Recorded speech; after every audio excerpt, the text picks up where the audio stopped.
This video will make suggestions for choice of beginning general skills as per the Rules Cyclopedia for characters. Characters starting at first level, or in some cases normal monster, get 4 skill slots, plus their intelligence bonus, if any. However, the following characters have bonus skill slots. Norgpars get 2 additional slots as they must spend 3 slots on languages. Demi-humans from Darakin get 2 bonus slots to spend on their racial specialty crafts. The next restriction to be considered is that some characters have mandatory starting skill choices based on their species, race, ethnicity, or class.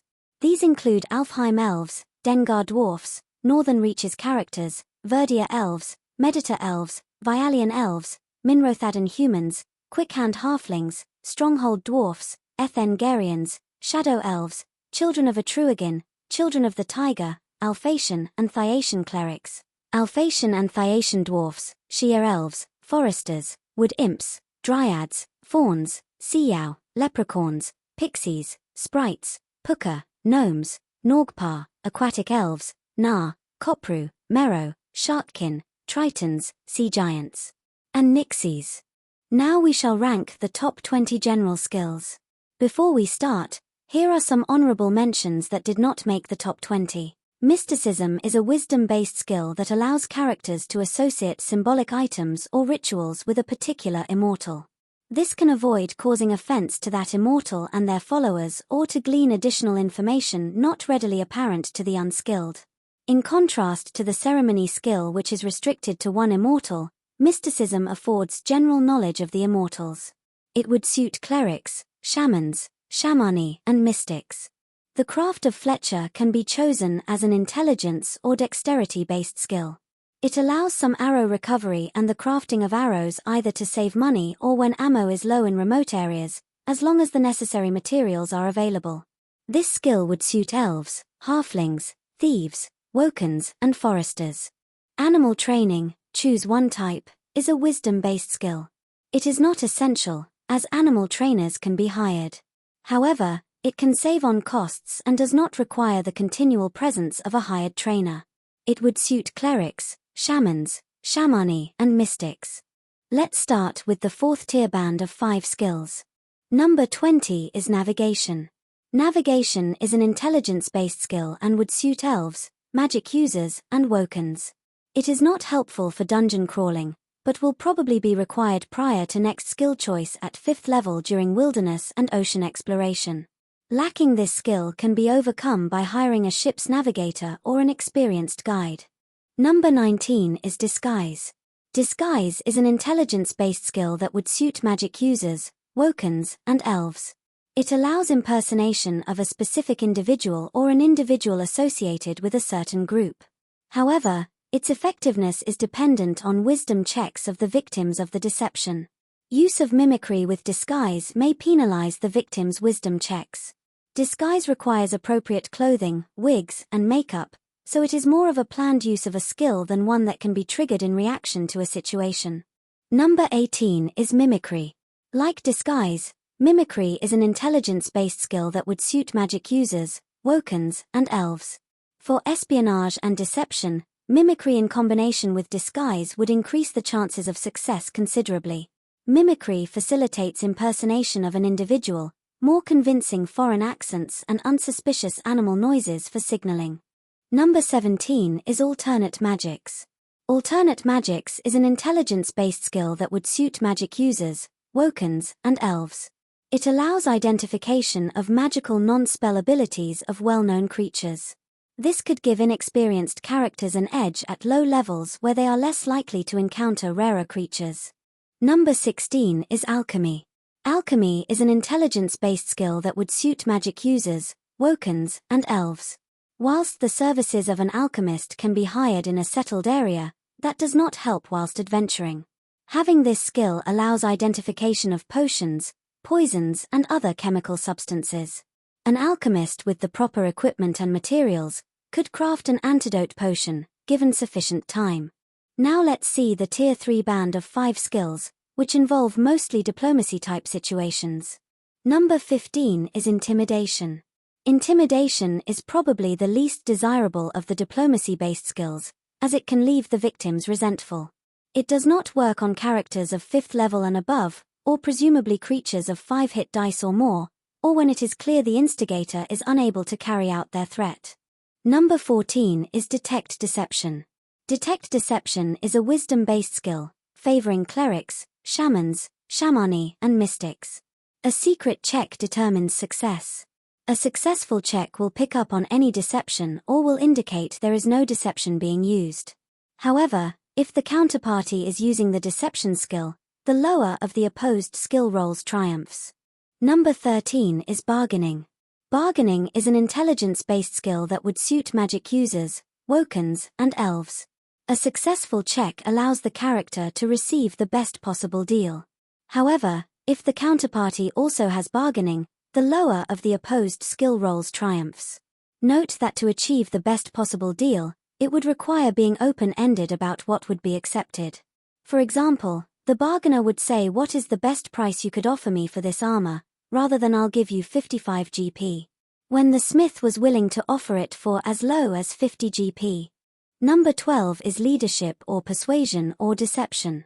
These 3 diplomacy skills offer different methods to achieve success in a negotiation. They are all charisma-based, so they do not favor anyone in particular, except nixies and dryads. Leadership favors confident characters with strong convictions. A successful check raises followers' morale by 1 and makes them willing to follow reasonable commands. Persuasion has a more general application for character types, but it cannot be used to knowingly deceive. Unlike leadership, a successful persuasion skill check changes listeners' minds, but does not necessarily motivate them to act. Deception is unethical and is more suited to thieves and those of questionable morals. It can be opposed by the wisdom-based Detect Deception skill.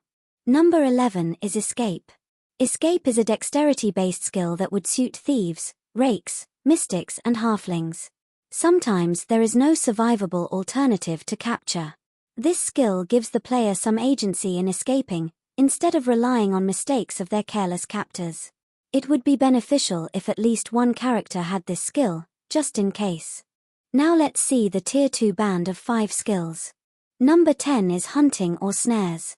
Both hunting and snares are intelligence-based skills that would suit foresters, wokens, and elves. Their usefulness may be low in the initial dungeon crawling phase of adventuring. However, it may come in handy for overland travel. Number 9 is Tracking. Tracking is an intelligence-based skill that would suit foresters, wokens, and elves. A handy skill likely to be able to be used frequently.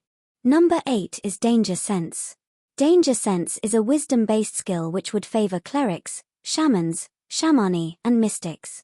This is a passive skill that the DM secretly rolls when there is imminent danger. Whilst this skill does not provide much information, it does provide a warning that could allow life-saving preparations. Number 7 is Alertness. Alertness is a dexterity-based skill that favors thieves, halflings, and mystics. A successful check has 3 applications. Firstly, it can be used to avoid being surprised. Secondly, it can allow the character to awaken at the slightest unusual noise. Finally, it can be used to draw a weapon without costing any actions for that round. Number 6 is Caving. Caving is an intelligence-based skill that favors shadow elves. Humanoids and dwarfs often have this skill. A character with this skill will always be able to retrace their path underground or in a maze, excluding parts they were unconscious or fleeing through. Disorientation or fleeing require a skill check to avoid becoming lost. Now let's look at the top-tier band of 5 skills. Number 5 is Muscle. Muscle is a strength-based skill that would suit fighters, mystics, and dwarfs. A successful check gives a +2 bonus to open door checks.